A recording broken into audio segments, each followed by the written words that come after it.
I dug out my wedding vows the other night. I hadn't read them since we got married, and our 5th anniversary is coming up. I wanted to see if I was holding up my end of the deal. Brandon and I each wrote our own vows, agreeing on just a rough word count and leaving the rest a surprise, and we read them to each other for the first time during the ceremony in front of our assembled families and friends. Wedding vows were made to be said aloud, and when you look at somebody's vows written out, anybody's, even your own, they tend to read like a Hallmark card. In my vows, I told Brandon that he's the best person I know, and that when I describe him to someone new, the first thing I say is, "He's so good." I told him that I love the fact that he whistles constantly without knowing that he's doing it. I love that he's been singing the same Caetano Veloso song in the shower since we met, and that he still can't get the lyrics right. I love that he's the first person our friends call when they're in trouble. I love that he likes to make people happy. My mother once told me that the reason she fell in love with my father was that she knew she could always learn from him. When I met Brandon, I knew what she meant. Explaining why I love Brandon was easy, but then came the tricky part of the vows, the part where I had to make the kind of promises that make you married. I remember the day I wrote that part because it made me very nervous. Not that that's a real problem. I've always thought marriage was a fine thing to be nervous about. There's nothing breezy about "until death do us part."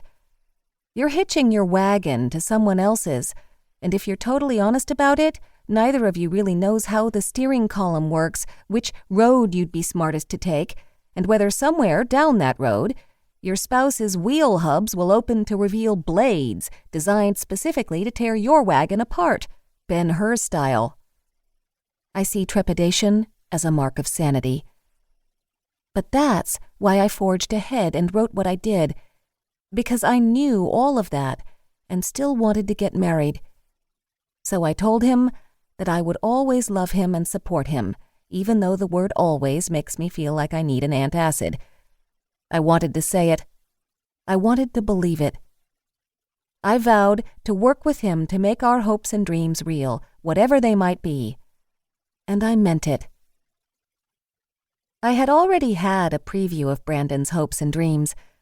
When we met in the spring of 2005, he was 23 and living in New York, and I was 26 and living in Seattle. He was a trained saxophonist and composer working on a master's degree in composition.